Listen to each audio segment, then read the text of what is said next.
check. All right, here we go.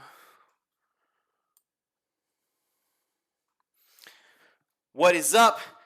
Welcome to the Management 1050 Trick Shot Challenge. This is the behind the back, looking through the webcam, no looker. Oh, I almost got that. Okay, no, not a trick shot channel. Sorry. What in the heck? I made a guest appearance in somebody's dream last night. That is great. Thanks, people. Welcome to today's lecture on the age of mass migration. Now, I've got it listed just as immigration right here, but we're going to talk about the age of mass migration kind of generally right here.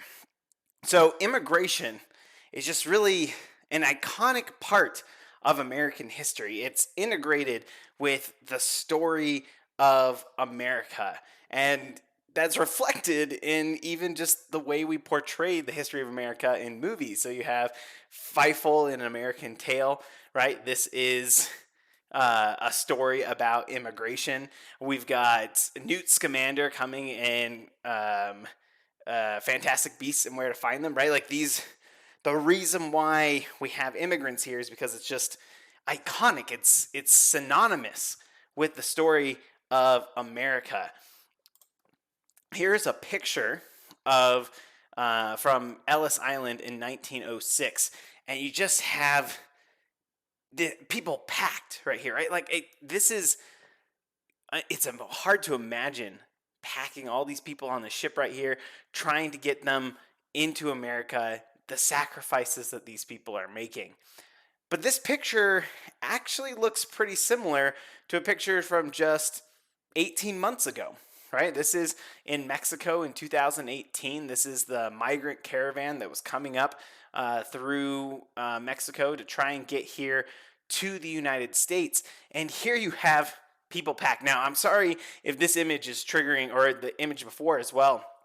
I hope this isn't triggering you now that we have all this social isolation going on. I know that now when I'm reading books and it talks about them like shaking hands or going to a party or something like that, it's like you start getting all cringy, like, no, you're not allowed to do that. Like, watch out. So sorry, trigger. I should have given a trigger warning before that. However, migration is not just a part of American history. It is a part of America's present. And these images just invoke powerful representations of what it takes for what some people are willing to take to get here. We're going to talk about the age of mass migration and the value proposition. Do I have it right here? No, I don't. I'm sorry. The value proposition of today's lecture is to give you an understanding of the age of mass migration, which is a period that lasts from 1850 to 1920, and then to give you some tools to think through the economics of migration, to think through what is it that determines why people come, who comes. We're going to try to understand how have immigrants done in America over time, and as well we're going to talk a little bit about prejudice against immigrants. So let's start off here. The age of mass migration goes from 1850 to 1920. That's what we're talking about when we say the age of mass migration. It starts with the introduction of steam technology. Now remember, you had a reading, you had the Abramitsky and Buston reading for this lecture.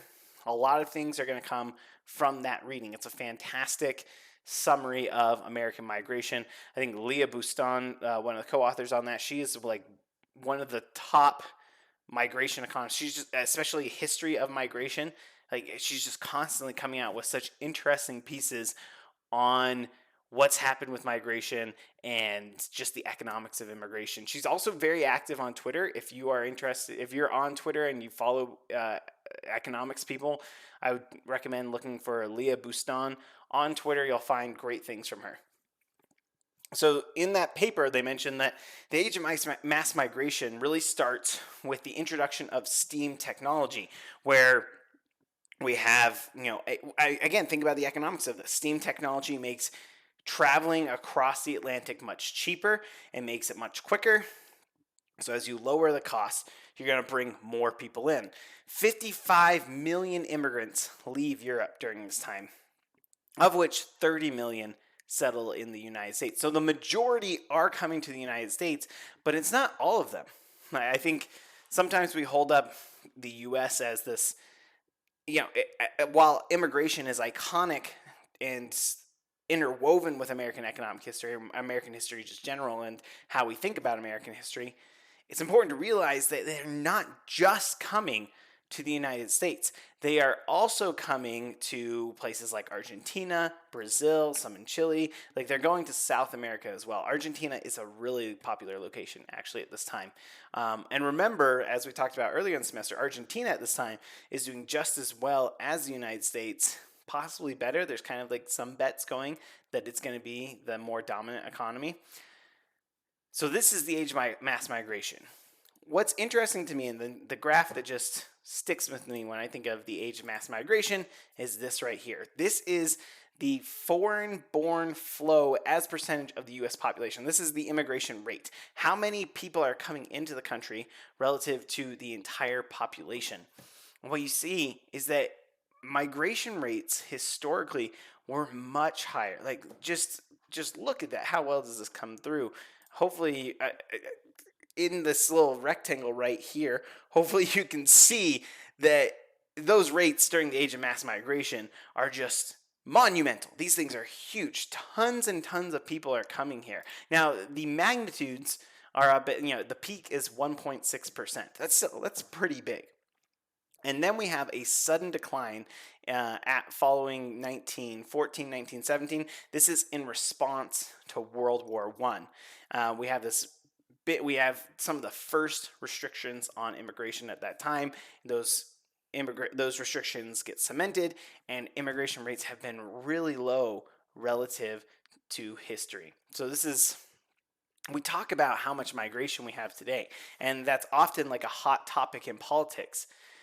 But the amount of migration we have today is just tiny compared to what we had historically. Now, you might be asking, well, what about the number of people who are coming? I don't have the exact figures right here. I imagine that the actual number of immigrants is larger than the number of immigrants historically, though I don't know if that's 100% true. But rates are really what we care about. We want to know how many foreigners are coming in relative to the number of people. So let's imagine you have a population of just 100 people. 50 immigrants come in. Now all of a sudden you have that's a 50% immigration rate as of what this would be, right? So that would be 50 over 100, 150 people total, but it's 50%. And that's like, now you're competing directly with these. If we're thinking in the labor market sense, you're interacting with these people. You have a high chance of interacting, right? Like, those immigrants are in your community. Now let's have 100 immigrants, but in a community of 10,000 people, right? Like, that, even though you have the number of immigrants is larger, the effect they have on the economy is much smaller. There's going to be fewer interactions with natives, or at least the average native is expected to interact with the immigrant much fewer times. So rates are really what we care about. And so even if we might possibly have more immigrants today than we have historically, relative to the population, it's much, much lower than historical immigration rates. That's a really important point. Basically, we had free migration historically. As long as you could come in and you could start living in America. And today we have huge restrictions on immigration. It makes it very difficult for people to come here and get settled. Well, where were these immigrants coming from? Well, the falling migration costs also changed where migrants were coming from. So these costs change over time, and we see changes in the composition of immigrants over time as well. So this is a graph. Most of these graphs I'm going to be showing you are from the reading, so you can get in there and check it out. Sometimes I'm sorry that I don't always have my cursor up here, or maybe never. Sometimes I think I have my cursor, so I'm like showing you these things and it's not coming through. Apologies for that. So this is the composition of immigrants that were coming to the U.S. during this time, and you can see just how it has changed over time. Let me bring this out, the light gray area is northwestern Europe. And so that was accounting for over 90% of immigrants back in 1850. Over time, those immigrants have decreased. Northwestern Europe is not sending us that many, and whereas today it's less than 10%. So you have that big decline over time. We have this black shaded area right here in the middle. That is southeastern Europe. So this is going to be countries like Italy would be one of the countries here. So northwestern Europe is going to be the UK. You're going to think of Germany, maybe France, the Scandinavian regions. Southeastern Europe, we're looking at Italy, maybe some Eastern European places. So they were hardly any of the immigrants before. Now, as we're getting cheaper and cheaper, we see that it expands and we get more of them, and then it shrinks again as in terms of percentage. What we have in the line. So today, let's go ahead and go to the end of that graph. The most of those immigrants are coming from Latin America, and at the very top, you can see this growing percentage coming from Africa. So African immigrants don't compose that much of the immigrant population today, but we can see it's growing. But Latin Americans huge, Asia huge, right? So the two main sources of immigrants today are Latin America and Asia, with Europe being a much smaller proportion than it has been historically, and Africa growing. This is consistent probably with what your preconceived notions of immigration were coming into this, but it's nice to see this all laid out in that graph where you can see how it's evolved over time. And their influence when they come in, so immigrants from these countries tend to, well, okay, let me think about where I want to go with this. So let me pause and say, one of the things we would like to be able to say is why do these change over time, and what effect does this have on the economy? And we're going to go broadly and say politics with these changing compositions of migration. We'll get into that through this, as those are some of the questions we're interested in asking. We can see the evidence for migration today. Immigrants from similar countries tend to settle in the same areas. We see these immigrant enclaves, ethnic enclaves, we might call them, and their influence there persists for a long time. So let's go on to this next map. Yeah, I think that's a good size for now. Let's go ahead and this is in 1920, the largest country of origin group among foreign born by county. So these are all the counties in the United States in 1920. Where were their ancestors from? And we have quite the smattering around here. Now, for me, I guess because I always associated the United States with breaking off from England, I just imagine oh yeah, we have tons of people with English ancestry.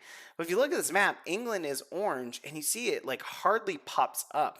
That doesn't mean they're not there. It means that they're not the largest group in hardly any county throughout the state. A few in Virginia, and then you see in Utah, where we are, right? We see a big concentration of English and also Danish and Swedish in Utah. But the color that really pops out is blue, which is Austria and Germany. You see a big contingency of that in the Midwest. If you look at, so here are some of the fun ones. If you look up at Maine, so you look up in that corner, or you look up just really along the border on the north. Let me enlarge this for you so that way you can see what's there. So you see up in Maine, you see up in Michigan, and just all along the top border, you have this light green color. That's Canada. That makes sense, right? You're in Canada, you cross the border, you're going to have a big contingency there. This fuchsia color, I'll say, whatever this light color is down here in the south through Texas, Arizona, California, that's Mexico, right? This also makes sense. You have people who are really close to the border, they come across the border, they live there. This should already be triggering some thoughts for you about immigration. There are some costs to immigration, and the as you cross that border, it's cheaper to go across the border than it is to go really far into the country, right? So there's going to be some cost explanation in here. Another one that you might see is this pink. So you've got the light color from Mexico, but you also have this pink color of Italy, and you'll see that concentration up in New York and also in Connecticut. So, and it's obvious to see that today, right? So Cuomo from, I don't even know if that's how you pronounce it. It's with coronavirus, you might be hearing about Cuomo in New York. Like, that's an Italian name, right? He's got Italian ancestry, and that's not uncommon up in New York. Or you have Connecticut has a pretty big concentration of Italians as well. And I lived in Connecticut. I can testify to the number of Italians there. Like, lots of people had that Italian heritage. They're very proud of it. You had this kind of little Italy area in New Haven. And man, New Haven is really well known for their pizza. That's because you have all this Italian ancestry there who loves making pizza. And so you have some of the big joints. You've got, there's Sally's, Moderns, Pepe's. Those are some of the restaurants that are really well known throughout the country in New Haven for having really good pizza. But you have so many Italians there that they, even like the no-name places were actually like really delicious pizza. So we had a pizza place right across the street from our house that it was a hole in the wall place, hardly ever busy. They had, pretty good priced pizza, and it is amazing. We miss that pizza. It is such good pizza. They have this combination of the cheese and the seasonings, and it's just, that's what you get when you have these immigrant enclaves where even down on the ranks, you find these places that are just still so good. That pizza was delicious and totally made up for the fact that it was right next to the adult movie theater right across the street from our house, which is just a totally other story, and the economics of that just boggle my mind. I see I've got a few questions. One question is, how did POW camps affect migration patterns in America? Good question. There's recent research on this. This is an emerging topic, probably because it's been long enough that we actually have the data and we can actually see what's going on. I don't know exactly what happened there, but I know that it's an emerging field of research. Somebody asked, have I read Open Borders by Brian Kaplan? As a matter of fact, I have. It's a great book. I got it right when it came out. I actually did a video on this book. It's called, I can't remember if it's still called How to Make a Comic Book Using Economics. So I talk about this comic book. I talk about a few other economics comic books. And then I just talk about comic books generally and the really interesting economics that goes into making these comic books. They're great lessons in economics. It's similar to the video I did on the economics of Nike, how you can learn economics through a pair of Nikes. So if you like that, I'll put a link to that below. Can I do that right now? Or I don't think I can do that right now, but I'll put a link to it when the stream is over, so that way you can get that. Let me, I'll leave the book out right here. I highly recommend this book. This is a really interesting book on immigration in America. It talks about the effects of immigration and touches on the age of mass migration. I'll leave this out so I remember to put that link in the video description. Let's see. You think that Utah's ancestry share would be higher due to polygamy? I don't know the effect of polygamy, but we will kind of touch on that later. Okay. So that was the whole country, just the country of origin that had the largest share of population. It's always hard for me to phrase that. Let's just look at Austria and Germany. We're going to look at a few of these countries of origin and say, where are they locating?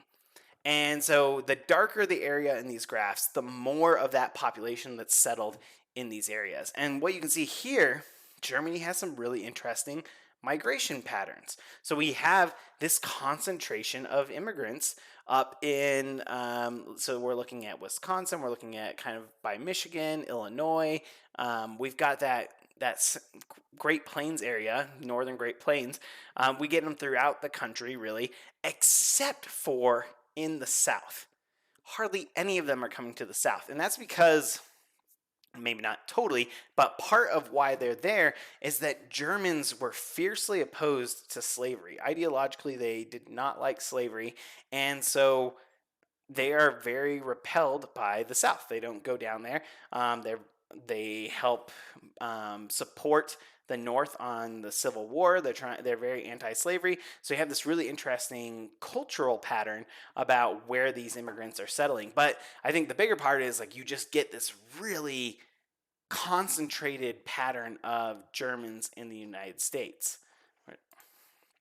Here's Italy. I should have saved my Italy story for this one, but you can see that Italians basically aren't going anywhere except for New York, Connecticut, somewhere in the mid-Atlantic / New England, and then also out in California. You get a few of them in other places throughout the country. The tip of Louisiana seems to have a concentration of Italians, but Italians are a pretty big part of migration to the United States, and yet they're settling in just a few places.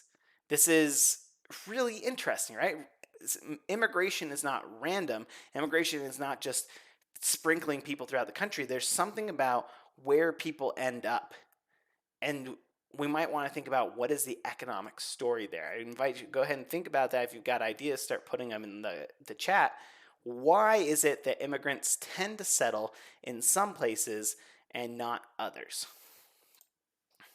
This is probably my favorite one. Here's Norway. Norway is all settled right up there in the northern part of the United States, right along the Canadian border.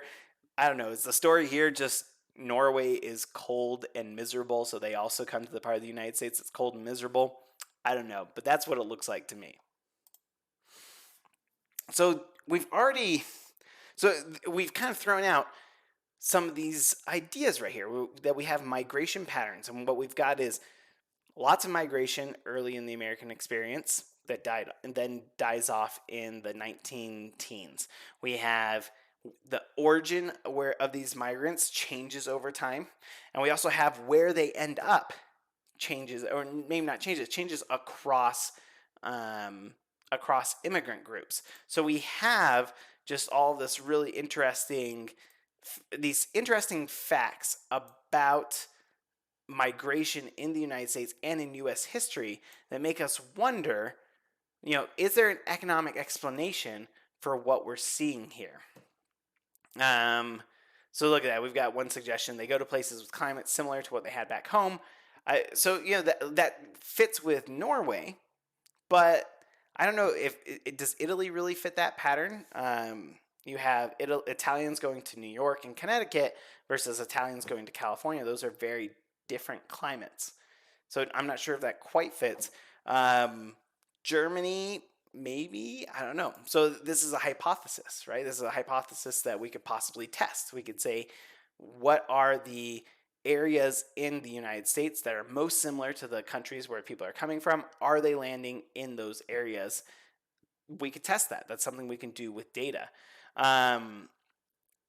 Do migration patterns correlate with relative distance to travel? So we see some of that, right? So not in the graphs, not in most of those maps that I just showed you, but we have Canada and Mexico, and there's clearly a relationship there. So there's something about the distance of travel, how the costs of going across there. So that must be somewhere in there, right? And that's an economic thing, right? That's a cost of traveling. So that's a great hypothesis. When you think about the distance from Europe to the United States, though, like the difference between ending up in New York versus ending up in Pennsylvania or Ohio, like the cost isn't that much greater, especially when like on that scale. So is that really like the best explanation? That's something that we might want to think about. But this is great hypothesis. Yeah, you mentioned Asian countries starting in the Pacific coast and moving as well. Like again, so that's great evidence as well. You have Europeans coming over to the east. Part of this is also going to be the timing of migration and where the center of economic activity is, right? Like from 1815 to 1920, the center of economic activity is out on the east. We've got the west where we're still settling. There's not much out here, so of course you're not going to get as many people out in the west. Now, as Asian migration is larger and the center of economic activity has moved to the West, of course they're going to move there. I imagine with Chinese, Japanese, Indian migration, if the center of economic activity was still in the East, you would still get people moving out there. But this is a great, great hypothesis. So someone relating that their great grandparents came from the US to Sicily in 1910 and were too poor to travel across the country. Okay, so we have that hypothesis, but it's still really interesting that they're all just staying in New York. So this is a good, interesting experience. I like this, bringing personal experience to this and trying to understand what's going on with history. This is a great way to approach this.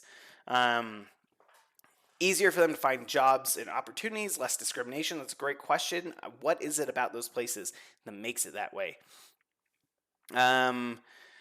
Okay, here we go.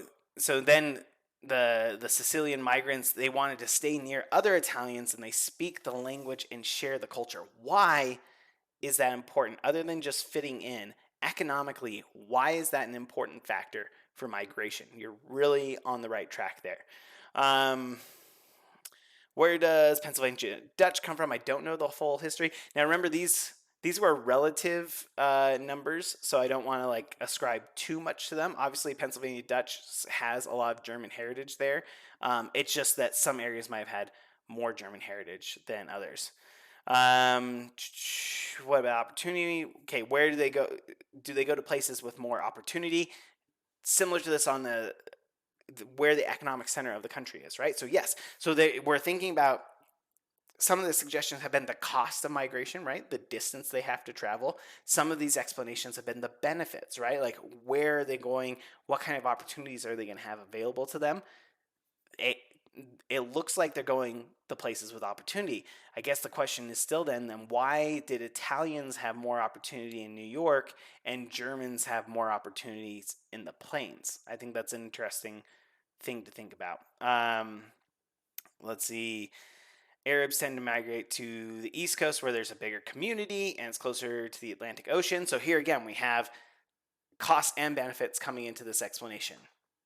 It's cheaper to travel to the East Coast from the Arab countries than it is to travel to the West Coast.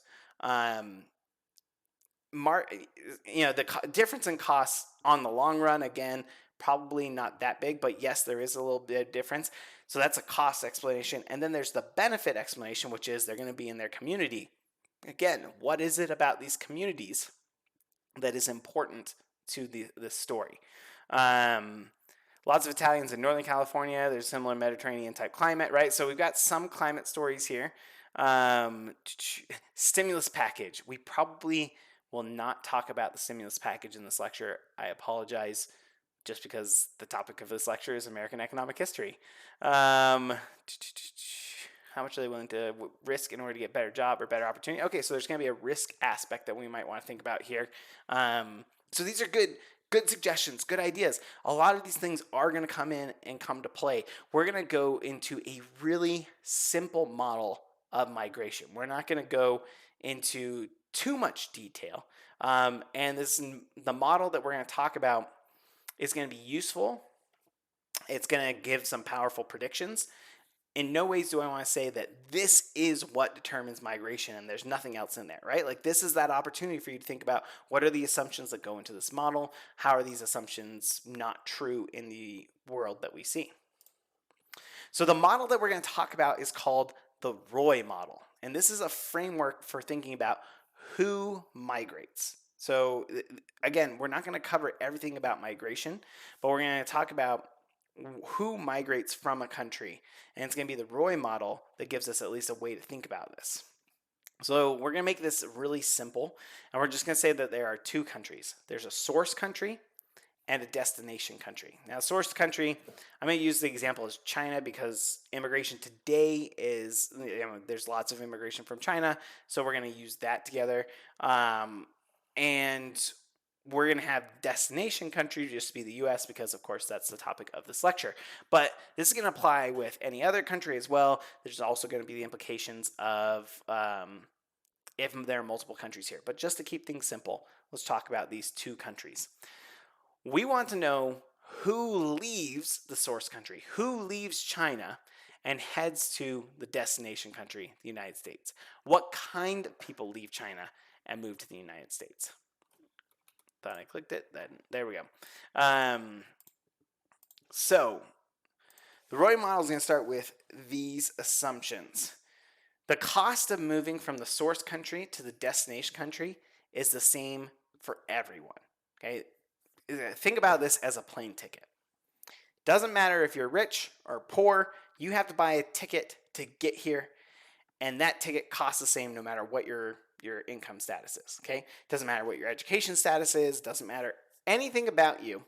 When you go on and you buy this airplane ticket, you're paying the same price as anybody else. Okay, that's going to be the first assumption. Again, this is one of those models more so than the rest of the class where you'll have an opportunity to think about, is this model true? Is this model, does this model describe reality as we know it? So we're going to say the cost of moving from the source country to destination country is the same for everyone. The way, again, think about this as an airplane ticket. We're going to talk about people having different skills. And we're going to classify skills as high skill or low skill. We can put it on a spectrum. It could be, we can do a binary and say high, low, or we can just say this person has a higher skill level, this person has a lower skill level. But what does that mean when we talk about skill level? We're going to talk about it basically in the complexity of what you're able to accomplish. So think about assembling a smartphone. Like, you don't know how to assemble a smartphone right now. I don't know how to assemble a smartphone. Like, these are complicated devices, but it turns out that once you know how to assemble a smartphone, like once you're trained on that, and especially on the little part that you're supposed to do, now every smartphone that comes through, exactly the same, right? Like, there's no variation. It's not like, oh, now I have this smartphone. When I'm working on an assembly line, I get the pieces, I do my job, it goes, I do the exact same thing on the next smartphone. I don't have anything that's coming in unexpected, like, oh, I worked on an iPhone on this one, and now all of a sudden they're throwing a Galaxy Fold at me, and then I got to and they don't send me the right pieces, and so I've got to do all this. Like, you've got a pretty well-defined idea of what you're supposed to do, and once you are trained on that, then you just apply that same skill over and over again. It's pretty repetitive. There's very little variation. But think about creating a smartphone app. So not building the smartphone, but making a smartphone app. Even if you're making an app that's pretty similar to what you've seen in the past. Maybe you want to make your own dating app, right? So I saw that, I don't know if you're familiar with this, but there's a dating app that just emerged in the past 2 weeks called OkZoomer. This is an app developed by some students out east who realized that everyone was going home and they weren't going to be around people their own age, and so they decided to create a dating app like Tinder or Mutual, but where the point of this was not to meet in person, but to meet on Zoom. And that is clever naming right there, right? Not only do you take advantage of Zoom, the platform where people are meeting, but then of course you have Zoomers as a generation, and then OkZoomer, all this. Oh, it's great. Great stuff right there, right? In creating that app, even though people have done this before or similar things, you're encountering new things each time. Like, there's a specific set of skills that you need to make this app. And there are complex problems. You get security breaches. You get what happens if somebody puts this in, or like, how do we handle this matching? And everything that you deal with is a new problem. And it's not like you're doing the same thing day to day. And so you need a different skill set. And that's a complicated skill set, right? Learning that is really tough. And that's a reason why there are only a few of these elite developers who can do that kind of thing. Anyone, once you give them the training, could do the assembling a smartphone, right? Like, set them in there. Like, they might not enjoy it, and they might not want to do it, whatever the case is. But that's a skill that you can develop pretty quickly for anybody, no matter their educational background. A software developer, that's going to take a certain skill set. That's going to take certain education, or at least certain experience. It's going to be really hard to have those kind of skills. Okay, so that's what we mean by high skill and low skill. There are those skills that are really difficult. They deal with complex tasks. You have to be adjusted, or low skills, which are doing the same thing every day and not having that much unpredictable events in your work. So first assumption, everybody faces the same migration and costs. Second assumption, people have different skill levels. Third assumption, incomes depend on skills and where you live. Now we can see that first one, right? That skills, your skill level depends, or your income depends on your skill level. That's why you're coming to college, right? Like you're hoping to improve your skill. You're hoping to go from low skill to high skill, or at least from lower skill to higher skill. That will bring you up and get you a better income. That's a goal for a lot of you. And where you live has a big impact on how much you make, right? If you are living in, we've got some Napoleon Dynamite references here, right? If you're a Napoleon Dynamite's neighbor, even if you're a top-notch software developer, you are not going to have as much opportunity as if you were living down in Utah County, where we're having a big tech boom, or Silicon Valley, where we've long had a big tech boom, right? Like the jobs that you need aren't going to be in that area. Tech might not be the best example with that, because we have obviously the opportunity to to work remotely. So maybe that's not the best example, but usually still you're going to have to work for a company in those areas. So where you live also influences how much money you make as well. Okay, so these are the three assumptions. Migration has a cost, and it's the same for everybody. People have different skills. People have incomes, and that income depends on your skill level and where you live. The conclusion here is that people move if their skills get a higher income in the destination country. That is the core result from the ROI model. Let me show you. Oh, okay. It seems pretty obvious, right? Like, I'm going to move to the United States if I can have a higher income, if I have a better life living in the United States than living in China, is the source country example, or Europe, we could say. But it has some really important nuance behind this model. The migration decision is determined by the difference between where you are from and where you're going. Like, if you have good opportunity where you're from, you might not migrate. And today, that's why we're not worried about a migration crisis from Denmark, right? Like, and by we, I mean politicians and some pundits say, oh, we're having this migration crisis from Mexico or Central America or South America, right? Like, well, those are poor countries, and they want to come to the United States. Some citizens from those countries want to come to the United States because they have better opportunity here.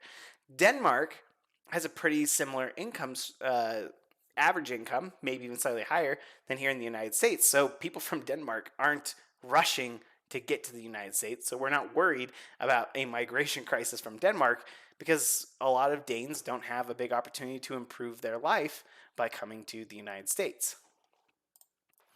So this is the graphical example of the ROI model. And the lines here, so down on the x-axis, what you can see is skill level. It goes from low to high. And then you have income level from low to high. And in both countries, both in the United States and in China, the higher your skill level, the more money you make. But the slopes of these are different. And so the question is, if you're in China, who migrates? Is it the higher skilled people who migrate, or is it the lower skilled people who migrate? Take a second to go ahead and throw in your answers right here. And while I explain this, let me explain what the slope can represent. The slope, in one sense, is a measure of inequality. So if you have a flatter slope, that means that low skill and high skill people make pretty similar incomes. Now, there's not a big discrepancy in your income based on your skill level, but the steeper that slope is, the more inequality there is, the greater disparity there is between a high skill worker and a low skill worker. So one way to interpret this is to say something about relative levels of inequality. If you have high inequality, who migrates? If you have low inequality, who migrates?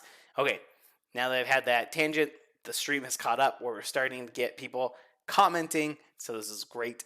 So we're seeing some people say high skill, medium to high skill, medium, rare, perfect, higher skill, higher skill. Okay, we're seeing a lot of people comment that it's a high skill, right? And you're right, you have the intuition correct. In this area, so, I guess what I should have asked is where's the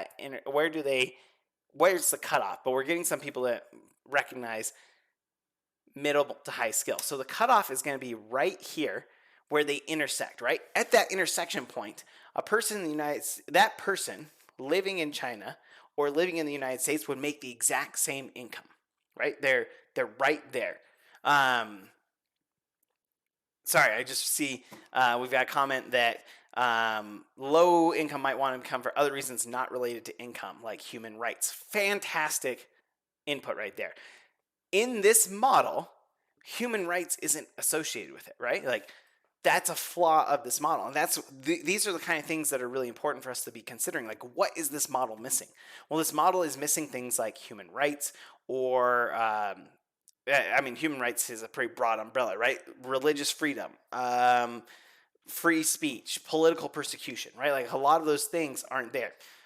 We could pretty easily incorporate that into this model the way it stands by just saying those things relate to your income.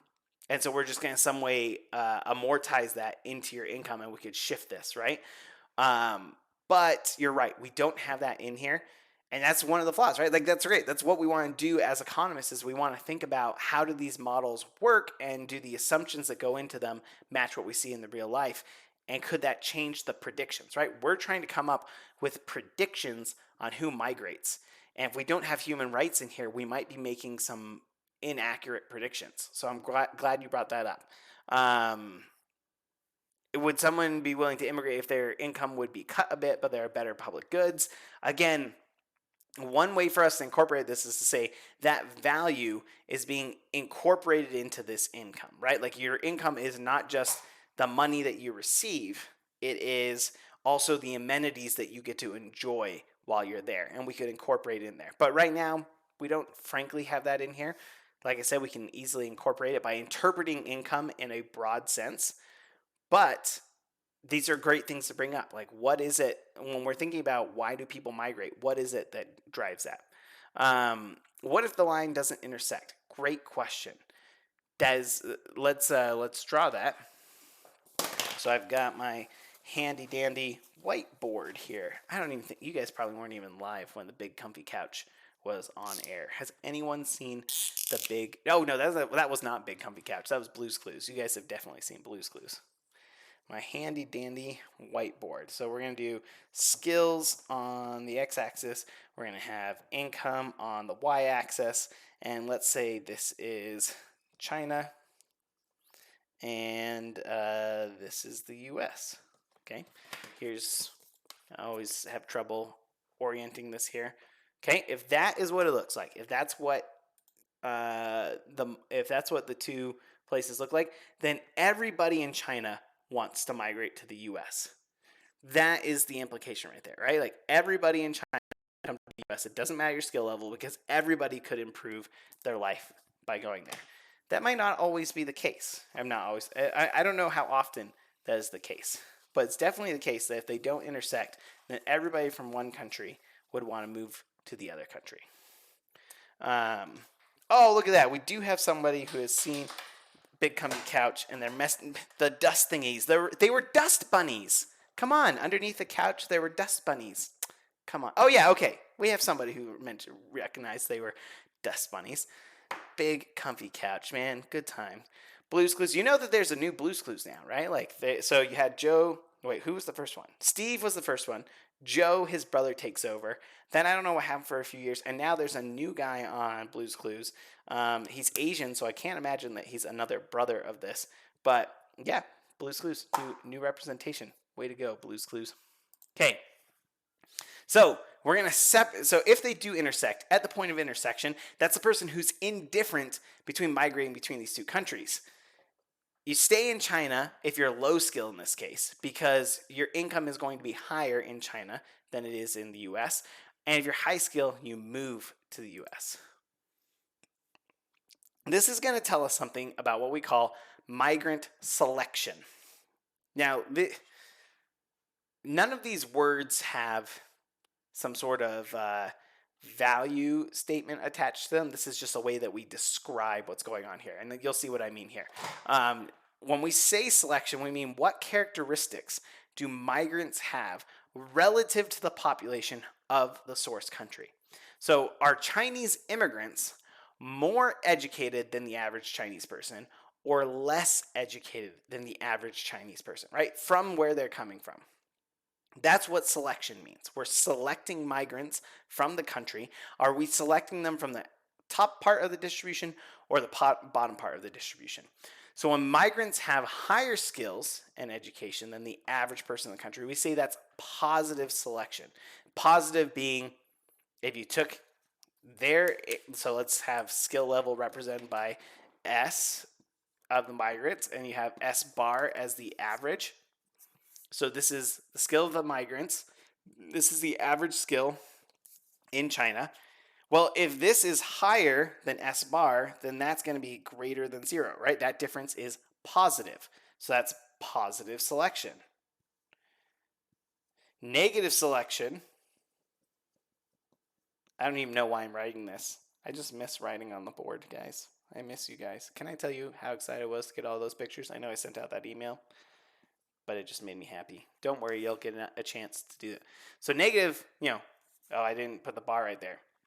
That difference between the skill level of the migrant and the average one, well, if this is lower, then this sum is going to be less than 0, right? So it's a negative right there. That's really what all negative and positive means right there. We don't mean like positive as in these are the good immigrants, and negative is these are the bad immigrants. Even though that's not what we mean when we say it in economics, that there is a strong correlation between selection and sentiments towards those migrants, which we're going to talk about in a minute. So here's an example of selection based on two different ways. So in both of these graphs, the US has the same line, but the line for China has changed. And it doesn't have to be China. China is just the source country of whatever it is, right?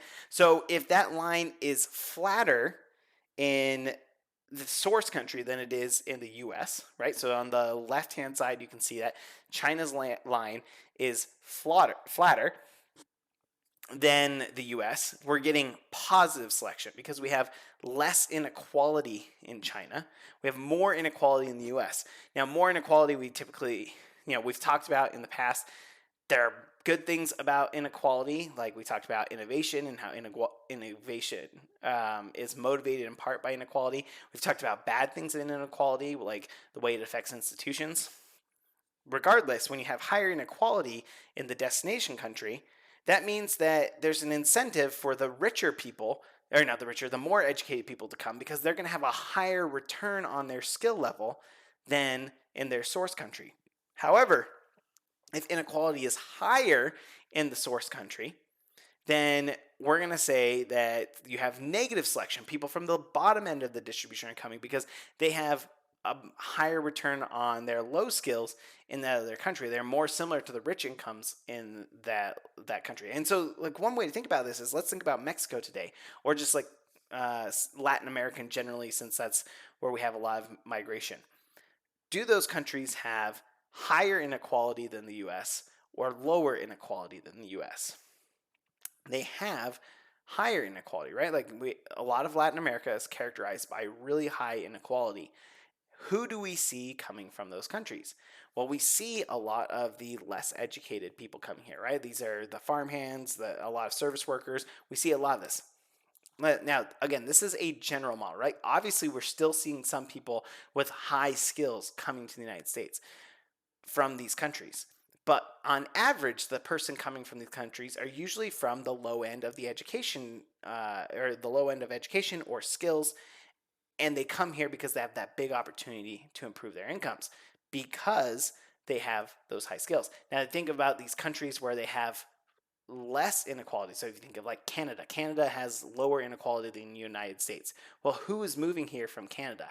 The kind of people who move here from Canada are people with really high skill levels, right? They want to come here and work in the tech sector. They want to get access to the big markets that we have here. So they're starting businesses, or they have just really good opportunities. And so you get people from the high end of the education distribution coming from Canada to the United States. So we can see negative and positive selection just in the cases like just north and south of the border, right? Canada, we expect positive selection, and Mexico, we expect negative selection, and generally that's what we observe. That's really cool that this really simple model generates predictions on who migrates, and predictions that we can see in just kind of our general ideas of what's going on in the world.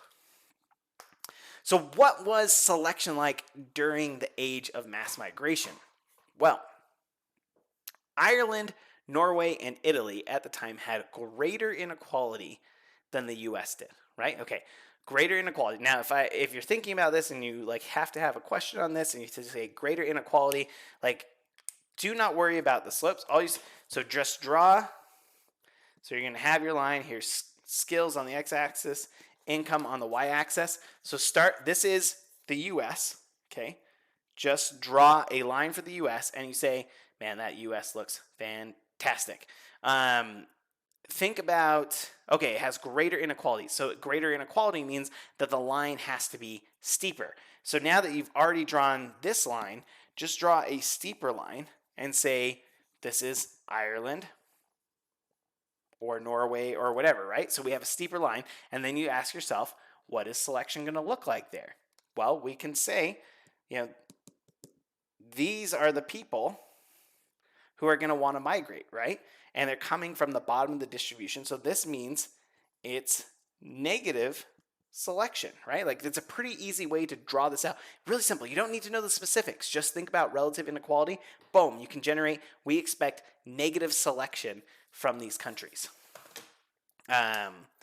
So what is some of the evidence we have towards this?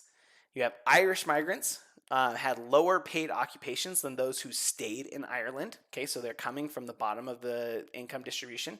You have Norwegian migrants were more likely than non-migrants to be raised by fathers who did not own land and who held lower paid occupations. Okay, again, they're coming from the lower end of the social spectrum. By the way, all of these pieces of evidence that I'm citing right here, they all come from the reading, the Abramitsky and Bustan reading. You can find these points in there. And then Italian migrants were shorter than those who stayed in Italy. Why is this evidence for negative selection? Okay, you have the average Italian resident, and then what you're finding is that migrants are shorter than the average Italian. Why would we say this is evidence of negative selection? Go ahead and put your answer in the chat. I'm going to return to this because this is going to come up later. Now, remember, selection happens on a country-by-country basis. So that was a few countries, Ireland, Norway, and Italy. What about Germany and Great Britain? Well, Germany and Great Britain had similar income distributions as the U.S. So what kind of selection would we predict then? This is kind of a trick question because we didn't talk about this. But if we draw this out again, right, like I say, think about, again, remember, if you're doing this, always just draw your axes and then draw the US as an arbitrary line, okay? Try to get like a 45-degree angle line. And this says Germany and Great Britain had similar income distributions as the US. I'm just going to put them like right on top of it. Germany and UK. Well, that means everybody along this distribution, they're indifferent. They don't care if they stay in the US or they stay in the UK or Germany.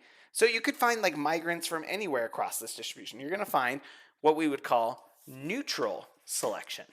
Happy to see that we have people who are already commenting and saying anthropometric model. Fantastic, students. This is great. I was actually looking at a paper about the anthropometric model earlier today. It was an exciting paper. It's something that I'm going to teach in my new class. Okay, And what's the evidence for this? German immigrants had more mid-skill level artisans rather than poor laborers or rich farmers, right? They're coming from the middle of the distribution. British immigrants were more likely to have been raised by a father in semi-skilled profession rather than unskilled or white collar, right? Again, you're coming from the middle of the distribution, okay? So one thing that didn't come up here and could, if we were in person, this usually comes up. It's harder to get these kind of these questions through here. So I'm going to start with the U.S. Again, just drawing in an arbitrary line. All of the things that I've done have just been straight lines, right? Like, what if it was more curved? What if the country looked like that? Well, you'd get here in the mid. I kind of drew a weird one here. Here, you wouldn't. The people at the low end wouldn't want to move. The people at the high end wouldn't. Let's see. Oh no. Yeah, the people at the low end wouldn't want to move. The people at the high end wouldn't want to move. But here in the middle, they're getting higher incomes in the U.S. rather than here. So you get them from the middle. And you can have the other thing too. Let's imagine you have the U.S. here. And I have to do it like this, right? Here and here. So people this way and this way are the ones that want to move because they'll get higher incomes in the U.S. rather than what's in their home country, right? So you're seeing different selection. I don't know how we would describe this. You have both positive and negative selection here, or you had neutral in the other one. Sorry, I don't know the exact terms that go here, but I just want to point out that so far I've been talking about these kind of straight lines, and that's not necessarily how these are going to go. You might have a slightly different distribution, what's going to bring out different selection. And you can see that, right? Like maybe the middle class in the U.S., let's just think about like for Mexicans, okay? Middle class in the U.S. might be actually, like for someone in the mid-skill range, it might not be that much better for them to come to the U.S., right? Like you can be an accountant in Mexico and probably make a pretty good living. And if you're coming to the U.S., you might not do as well because you have to learn English or you have all the, you're not familiar with the tax law, whatever it is. So you might want to stay in Mexico. But if you're at the very bottom of the skill distribution where you're just a farmhand, you might have better opportunity in the U.S. Or if you're at the very top of the distribution where you're in tech or you're in research, you're some sort of scientist, like you might have better opportunity in the U.S. as well. So there you've got people at the very top of the skill level and the very bottom of the skill level. They might have better opportunities in the U.S., but people in the middle, Mexico might actually be a good place for them, right? So these straight line things, that's an assumption that I've been making in drawing this. It's not baked into the ROI model, so just keep in mind that those kind of things could happen as well. Okay, so then that's selection. Why does the U.S. restrict migration? Well, natives were feeling the pressure from migrants, right? These immigration levels were huge, as we talked about. Like people today, they'll use the rhetoric of immigrants are stealing our jobs, right? Well, we have hardly any migrants today relative to what we saw back then. So imagine the rhetoric back then about whether immigrants were stealing their jobs. So you have large numbers, and you had this shift to the new poorer countries, right? At the beginning, you had people coming from Germany and the UK, and they're kind of like the average American at the time. So that's not so bad. Like, okay, we're getting more people who are like me. But now as we're shifting towards Italy, Ireland, these other countries, and we're getting poorer people, we're getting the lower skilled people. Now all of a sudden we have this distaste for migration, right? This is nothing I'm saying here is like condone. This is all just trying to understand the mentality of what's going on there. They see poorer people and now they're like, I don't know if I like immigration as much. So there was this political pressure to restrict immigrant inflows from people who feared the immigrants were taking their jobs or they just didn't like immigrants generally.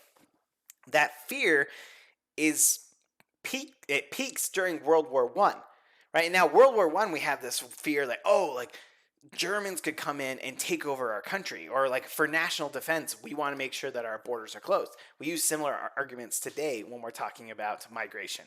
And so we had all this fear that peaked at World War I, and so we basically shut down our borders, and then we gradually opened them, nothing like what we had before. But it's a lot of poor sentiments towards immigrants, a lot of take this big momentous change at World War One, where we were worried about foreign powers coming in and invading our country through their immigrants. What kind of restrictions did they have? Well, you had a literacy test. It was just you had to be able to read your own language, not even English, right? Like if you were an Italian coming in, you had to show that you could read Italian. And then there were country-specific quotas. So these limit how many migrants can come from each country. Basically, these are trying to stop with selecting. They're trying to stop negative selection. They want positive selection. Fine, if you're Italian, you can come here as long as you're an educated Italian. We don't want you, the uneducated ones. We want the ones who have higher education are going to contribute more, which this is really interesting. There's a new paper out. I mentioned Leah Buston. She has a paper about how shutting off these borders affected wages. It turns out that it hurt a lot of Americans by shutting this off. There wasn't actual competition between the immigrants and the natives. By shutting off this border, you hurt some of the natives, and it kind of forced people to switch towards mechanization. Super interesting stuff. We won't dive into it. Oh my goodness, I only have like 12 minutes for assimilation. Sometimes I'm tempted to go longer on these lectures because it's like, it's a live lecture. Like, it's online. You guys don't have anything else to do. You're stuck at home. But I'm trying to keep it to 75 minutes, okay? Let's talk about assimilation. And, before I get onto that image, let me just think about, we've got kind of like two ideas of assimilation. We have social assimilation and economic assimilation. We're going to talk about both. But let's start with social assimilation. Let's go and see my great-grandpa, Gudmundur Paulson, okay? This is my great-great-granddaddy, and you can see on this, how well can you see it here? Sometimes I can't tell. He is the top line on here. I had to edit this picture to make sure you could see him and you could see the important information. He is from Iceland, okay? And that is today's watch party entry. Send me a picture with information about where your ancestors are from. Just give me, I've got ancestors from Iceland, Germany, some from England. I always love the Iceland one because that's what my last name's associated with. So go ahead and send me a picture with your ancestor. And I got to mute this so that way I don't all of a sudden get all these entries from pinging this live stream. Okay, so nationality is Iceland. And you can see from this is his immigration record. He has height and weight. He was 5'7" and 145 pounds when he migrated to the United States. So let me tell you, I'm the shortest man in my family. I'm 5'9", okay, and my dad is like something like 6'2", and there are other heights in there, right? I'm 5'9", so I'm 2 inches. The shortest person in my family is 2 inches taller than my great grandpa. And I can guarantee you that not a single man in my family weighs 145 pounds. This is really interesting. So what does this tell us? This, to me, is an example of the anthropometric model. Now, I said, we have to be careful about how we apply this to individuals, but this is just a little piece of evidence towards the anthropometric model that my great-grandpa, when he came here, was much smaller than his descendants are today. Love it. Super interesting. So this is him in the census. He's on that top line right there, and he's got his family. You can see my grandpa there on the third line, and then you can see all of his neighbors. This is the people who lived in his neighborhood.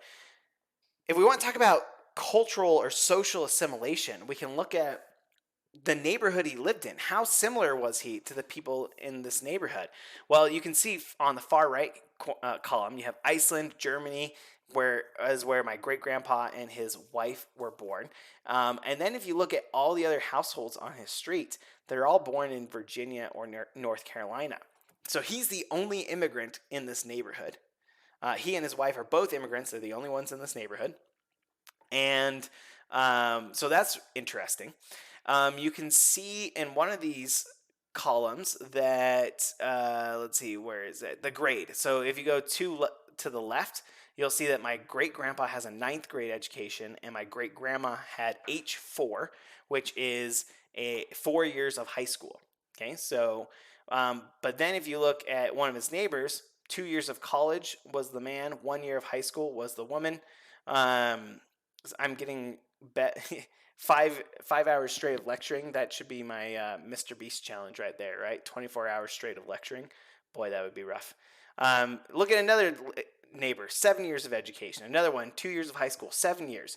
So actually, like, education wise, my grandpa is definitely not at the top. I think this is actually a 7. I might have said a 9 earlier.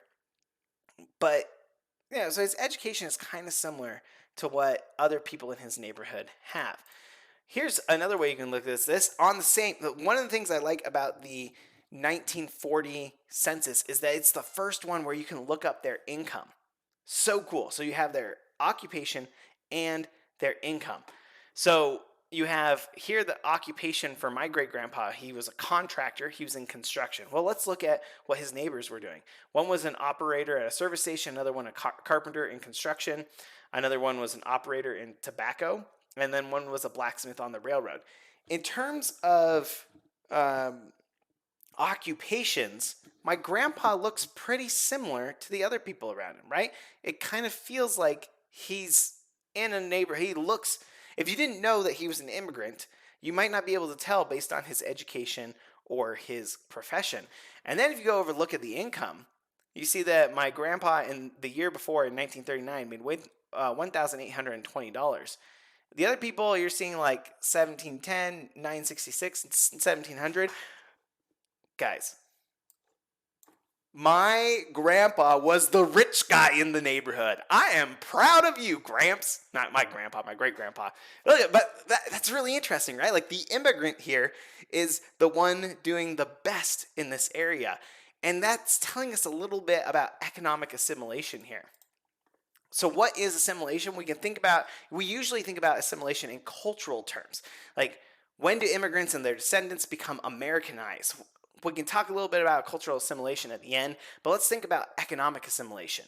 When do immigrants get paid the same as native citizens? When do they work in similar occupations? If you think about a lot of immigration today, there are stereotypes about where Hispanic immigrants are working. There are stereotypes about where Asian immigrants are working. Those stereotypes tell us that there's a gap in assimilation here. So we have convergence and divergence. We can think about wage differences. If they get smaller over time, we're going to call that wage convergence. So here's some examples that I'll point out. For the sake of time, I'm not going to go deep into it. But if incomes are getting similar over time, they're converging. If they're getting bigger over time, they're diverging, right? Like, there's a problem there. So wages are easy to measure. They're directly comparable. This is one of the reasons why we like to use them. But we might also wonder about the kinds of jobs they're doing. Occupational convergence. Do we see that people are going towards the same occupations, right? You show up, and your father, when he comes here, he worked on a farm, but then his son worked as an accountant, right? That would be occupational convergence. If the father and the son and all the descendants are always stuck on farms, that's occupational divergence. They're not going towards the same types of jobs. We might even think about education levels, right? You could have the father has a high school education or maybe a few years of college, but then the son gets a bachelor's degree. If you see that the children of immigrants aren't catching up in education, we're going to have divergence there, right? Those are ways for us to think about intergenerational convergence. We're thinking about migrant convergence over time. We want to think about how do people do over time? Do they start to look? And in the example of my great grandpa, he was doing better than the other people. That would be an example of convergence in some sense. Like, he has similar occupations to everybody, and he's making similar wages. So the most comprehensive evidence from 16 sending countries is that the average immigrant started with similarly paying occupations to natives, and over time, natives and immigrants increased at the same rate. So there was neither convergence nor divergence. There was kind of this parallel over time. Again, this is mentioned in that Abramitsky and Buston paper. And mass differences across countries. So go to the paper, it's going to go into that. But what we're seeing, like, you see general, like, they kind of progress at the same rate. There might not be convergence or divergence. Intergenerationally, so from generation to generation, the evidence is historically immigrants the children of immigrants do better than their parents. You see kind of this American dream story there. But I want to spend the last few minutes on cultural assimilation. We're going to go on race. During this age of mass migration, one of the biggest barriers to assimilation was racial prejudice. Race had a totally different connotation back then, though. Like today we have this kind of defined idea of race. Many Americans, though, at the end of the 1800s, thought the Irish and Italians were racially different than other Americans, which is funny to think. Like I try to think of like Irish people, and this. If you look at the kind of average Irish person, they look just about as white as a stereotypical white person, but they were conceived as a different race than the white Americans. And here's some evidence of this. These are ads, job ads that would say, wanted at 171 Bowery, 6 agents for an institution. Smart young men of good character will be well encouraged. No Irish need apply. Let me expand this out just for a second so you can see. The last few words on each of these job ads is no Irish need apply. So you had like this intense discrimination against the Irish because they were negatively selected, right? We talked about that earlier, right? They're coming from the lower end of the income distribution. And people then use that to justify these kind of racial stereotypes about them. And then they face intense persecution or at least discrimination because of where they're from. What I really like about these examples that I'm showing you right here, these ads were collected. Like there were some people who thought like, oh, there's this whole myth about no Irish need apply. Irish people would talk about that and they would talk about the discrimination they faced. And then historians were like, yeah, no, doesn't exist. Well, this girl went out and did the research. She went and looked through newspapers online and she found all these ads that showed, yes, there was real discrimination. And one of the things I really love about it is this girl, when she published this paper, she was 14. She just had this idea like, why don't I go look in the newspapers and see, were they discriminating against the Irish? And she totally changed the way historians look at this question just because she was curious and she started looking at this. So maybe you have a question that you could easily research and change the way people think about things. You do not need a PhD. All right, here's one that hits closer to home. This is one that always ruffles a little feathers. But since we're in Utah and since many of you are the descendants of Utah immigrants, let's bring this up. There was a connotation that Mormon immigrants, or immigrants from the Church of Jesus Christ Latter-day Saints, whatever you want to call them, were a different race. And so here's a political cartoon from the time. This is the subtitle on this is Mormon Elderberry out with his 6-year-olds who take after their mothers. And you can see on the far left over here, you have what's clearly an Irish child, and then a Native American. You have an Asian child. Towards the right, you have some Jewish children in here. You have a black child. You have all these different children who are representing these races, or what's perceived as race, differently than this. People were discriminating against your ancestors, at least for many of you, your ancestors were discriminated against on a racial basis. Okay, a lot of these migrants were seen as a new race. This is a description that describes the migrants having yellow, sunken, cadaverous skin. They have greenish colored eyes, thick, protuberant lips, low forehead, light yellowish hair, lank, angular person constitute an appearance so characteristic of the new race, the production of polygamy as to distinguish them at a glance. So people were saying you can determine who these people are just by seeing their skin color, right? Like many of you, these are your ancestors. Here's a religious or political cartoon showing the Mormon Church and the Roman Catholic Church coming over. They're reptiles taking over the U.S. Capitol. There were immigration restrictions put on these people. The U.S. Secretary of State believed converts were drawn mainly from the ignorant classes who are easily influenced by the double appeal to their passions and their poverty. So this is a description of negative selection, right? Like, oh, the people who are coming here, they're just coming from the bottom of the world. They're these people that we don't want in our country. And he asked the president to limit or prevent immigration of converts. So all of these examples come from a book called Religion of a Different Color by W. Paul Reeve. If you're interested in these topics, I recommend you go check it out. This is an immigration record from one of my ancestors who was not a member of the church. He was just migrating. I believe this was to California. And he had to sign this paper that said, I am not an anarchist and I am not a polygamist.